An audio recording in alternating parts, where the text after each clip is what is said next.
Hello दोस्तों, कैसे हैं आप सब। आशा करते हैं आप लोग बहुत अच्छे होंगे। तो आज हम बात करेंगे बीए फर्स्ट सेमेस्टर की। अगर आप बीए कर रहे हैं तो आपके लिए वीडियो बहुत ज़्यादा इम्पॉर्टेंट होगा, क्योंकि आज हम बताएंगे कि बीए में कैसे क्वेश्चन आते हैं, कैसा पेपर आता है। तो वीडियो को ज़्यादा बड़ा ना करते हुए चलिए बात देखते हैं किस तरीके के क्वेश्चन आते हैं। तो जैसा कि आप देख पा रहे होंगे, ये बीए फर्स्ट ईयर का जो है फर्स्ट सेमेस्टर का पेपर है, और पेपर है एजुकेशन का सेकंड पेपर है।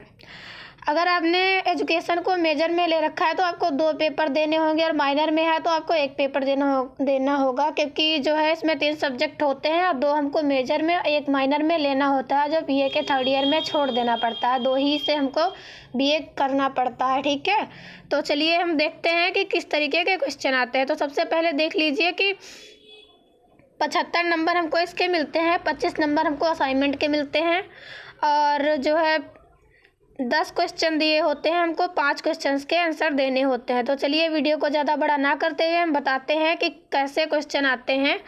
तो पहला क्वेश्चन है हमारा, बौद्ध शिक्षा प्रणाली की विशेषताएं क्या हैं? आधुनिक भारतीय शिक्षा प्रणाली में इसके योगदान को विस्तार से बताइए।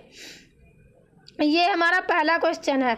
वैसे तो बीए की कॉपी बहुत मोटी होती है, जो आप लोग को पेपर में मिलेगी तो आप लोग खुद देखेंगे, और इतना ज़्यादा टाइम नहीं रहता है। जिनकी स्पीड ज़्यादा है वो लोग जल्दी कर लेते हैं, बाकी अगर आपकी स्पीड नहीं ज़्यादा तो आपको बहुत कम नंबर मिलने वाले हैं, क्योंकि इसमें जो है लिखने के ही नंबर मिलते हैं। आपको आना चाहिए, क्वेश्चन से रिलेटेड आपको जो भी आता हो आपको लिख देना चाहिए, तभी जो है आपको नंबर मिलेंगे।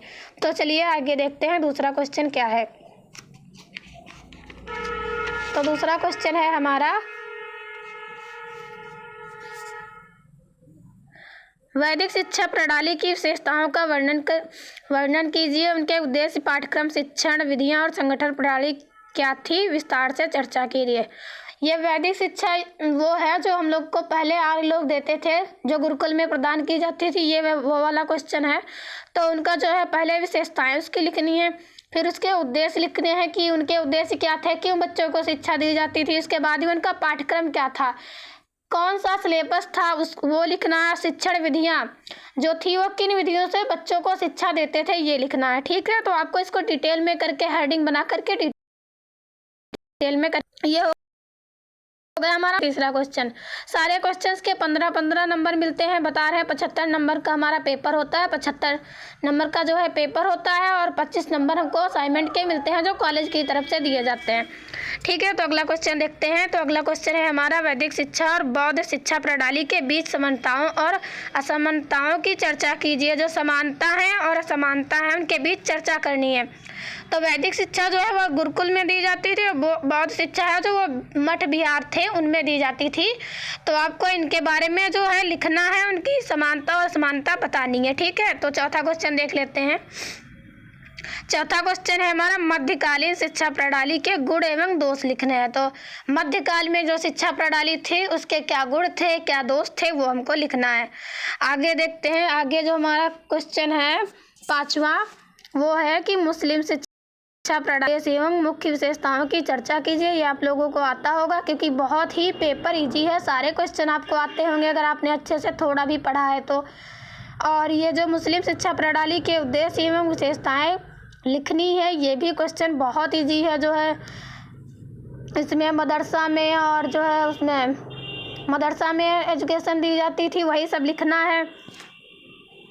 आगे देखते हैं।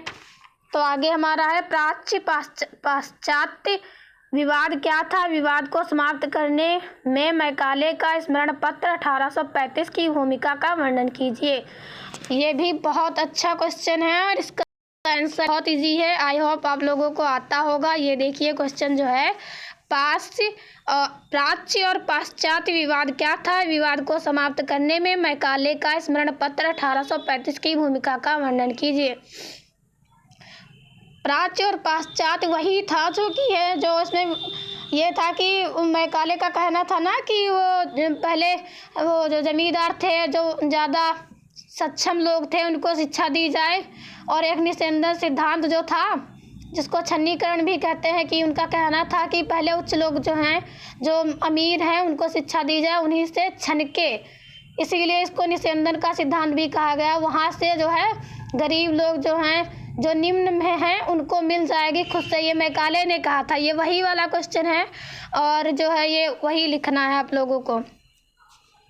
ये जो है पाश्चात्यवाद की ईसाई लोग जो थे वो हिंदुओं को अपने जो है पढ़ा करके, अंग्रेजी की शिक्षा दे करके उनको ईसाई बनाना चाहते थे। आप लोगों ने पढ़ा होगा तो आप लोगों को आता होगा। ठीक है, तो अगला क्वेश्चन देख लेते हैं। वुड डिस्पैच को भारतीय शिक्षा का महाधिकार पत्र कहा जाता है। आलोचनात्मक विश्लेषण कीजिए। ये भी क्वेश्चन बहुत इजी है। तो है इसमें जो है वुड ने अपना घोषणा पत्र, इनसे कहा गया था तो इन्होंने अपना, सबने अलग अलग दिया था ना, तो इन्होंने भी अपना घोषणा पत्र दिया था और जो है इनका सबसे ज़्यादा सफल रहा था, सक्सेसफुल हुआ था, इसीलिए जो है इनका बहुत ज़्यादा इम्पॉर्टेंट है। ये आप लोगों ने पढ़ा होगा, ये 11th क्लास में भी था।